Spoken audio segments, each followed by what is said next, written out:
ici aujourd'hui pour partager un petit peu ce que j'ai appliqué chez nous dans l'entreprise, dans le modèle d'affaires chez CFM. Donc, CFM, c'est une entreprise qui se spécialise depuis 20 ans dans le domaine de la robotique. On va parler aujourd'hui d'innovation, de mobilisation et de formation. Vous voyez ici une cellule robotisée conventionnelle. Donc, dans ça, il n'y a pas d'innovation. Moi, ce que j'ai tenté de faire, en regardant les besoins du marché, en regardant comment nous, on pouvait se positionner dans le marché, j'ai tenté de faire un modèle différent. On a une cellule robotisée conventionnelle qui contient un paquet d'accessoires, d'articles tout autour, qui demande, premièrement, quand on commence un projet, de partir from scratch. Donc, on part d'une page blanche, on recrée, on refait toute l'ingénierie du projet de zéro. En regardant ça, ce que je me suis dit, c'est qu'on pourrait développer des cellules qui deviennent un produit standard. Donc, toujours réutiliser la même cellule, le même produit, projet après projet. On élimine les coûts de pré-ingénierie, d'ingénierie, de validation, tout ce qui est sécurisé, la cellule. Donc, ça, c'est la première innovation qu'on a fait chez nous. On a maintenant 4 produits, officiellement 4 produits standards. Quand je dis standard, on dit même stock tablette. Donc, on part des projets chez nous à l'interne, des cellules qui vont éventuellement être appelées à devenir un projet client. Donc, ça démontre à quel point on a réussi à standardiser. On a un 5e produit qui va voir le jour bientôt. Le fil conducteur de toute cette innovation-là, ça a été la simplicité. Ici, on voit l'image d'un des premiers ordinateurs qui était coûteux, qui prenait beaucoup d'espace, qui demandait de la main-d'œuvre compétente. Et quel meilleur exemple que l'appareil que tout le monde utilise aujourd'hui, simple, facile d'accès. C'est ce qui a guidé notre évolution, notre innovation au niveau de la robotique des cellules mobiles. Ensuite, on a un produit, mais comment on peut faire pour se démarquer, puis le vendre mieux, puis le vendre plus? Donc, au niveau du modèle d'affaires, ce que je me suis rendu compte, c'est que on a plein de compétitions, on s'arrache les jobs les uns les autres. Puis, je me suis rendu compte qu'en discutant avec les gens, la compétition finalement, les gens dans mon entourage, on réussit à asseoir nos compétiteurs à notre table. On réussit à les inviter chez nous, à discuter avec eux. Puis on se rend compte, quand on se parle, que notre core business, la portion de la business qui nous intéresse, dans laquelle on est la plus forte, c'est souvent pas celle du compétiteur. Fait que ce que j'ai tenté de faire, et qui va quand même très bien, qui est encore en développement, on a fait des ententes avec des anciens compétiteurs, qui maintenant on appelle des partenaires, avec qui on travaille, qui vont utiliser nos produits standards pour partir un projet. Donc, plutôt que de partir un projet from scratch et d'acheter un robot, puis de faire tout ce qui demande d'être fait au départ, l'ingénierie, tout ça, ils vont prendre notre produit, qui est stock tablette, qui est disponible beaucoup plus rapidement. Un compétiteur, dans le passé, pouvait commander un robot, puis prévoir 4 à 6 semaines pour recevoir son robot, avant même de pouvoir faire tout ce qui va autour. Chez nous, il est déjà prêt, il est déjà en stock. On parle de 2 à 3 semaines.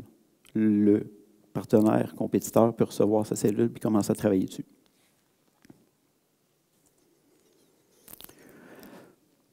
Au niveau du capital humain, on a fait toutes sortes de changements, de mise en place pour aider nos gars, notre équipe, à devenir plus autonomes, à avoir un modèle de vie à l'intérieur de l'entreprise plus agréable, les rendre autonomes, créer des projets d'innovation ou d'occupation.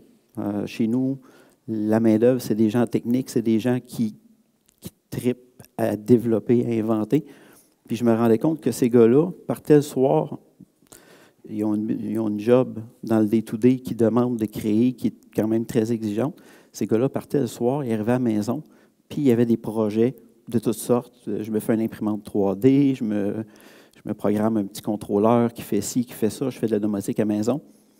Fait que ce que j'ai fait, c'est que j'ai mis en place des budgets. J'ai demandé à ces gens-là, à cette équipe-là, Si vous avez des projets d'occupation que vous voulez réaliser, ben moi, je suis partant. Présentez vos projets, on va regarder ensemble, on met de l'argent sur la table, puis vous développerez par les soirs pour vous amuser. Fait que ça a amené toutes sortes de belles innovations puis de belles créations parce que ces gars-là avaient juste le goût de pondre, de créer quelque chose, mais plutôt que de le faire pour eux à la maison, ben on en tire profit au travail. Maintenant, vient le temps de mobiliser quand on arrive à innover au niveau du produit, à innover au niveau du modèle d'affaires. Il faut mobiliser notre monde. Il faut présenter notre plan d'affaires à nos employés, à nos fournisseurs, à nos partenaires. Et je vous rappelle que partenaire, pour moi, dans certains cas, c'est un ancien compétiteur. Donc, une bonne présentation de où on s'en va, de ce que chacun doit ou devrait faire dans notre plan d'affaires. Et évidemment, présenter les avantages pour chacun. Donc, dans le plan d'affaires que j'ai mis en place, il se devait d'avoir des avantages pour chacun, de savoir les présenter, de les mettre en valeur, puis que les gens comprennent qu'est-ce qu'ils peuvent en retirer de ce modèle-là.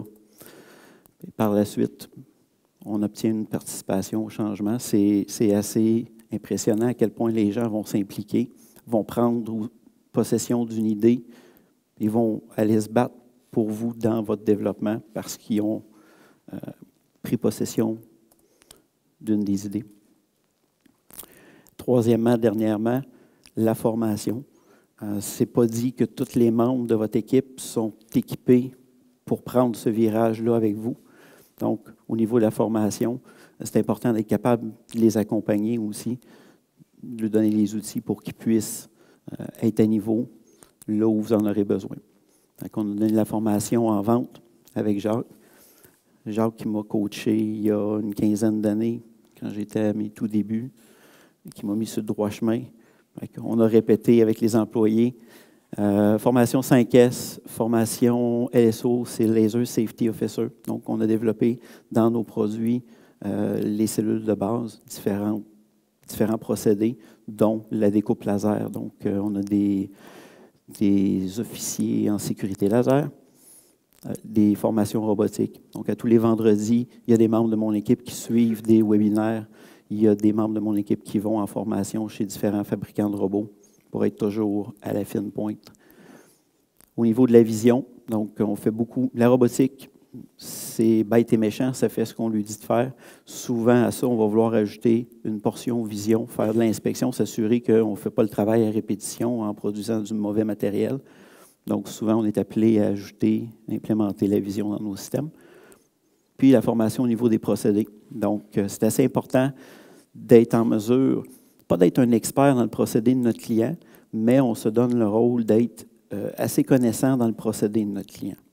Donc, on peut l'accompagner, on sait là où on peut aller jouer, là où on peut moins intervenir dans les opérations.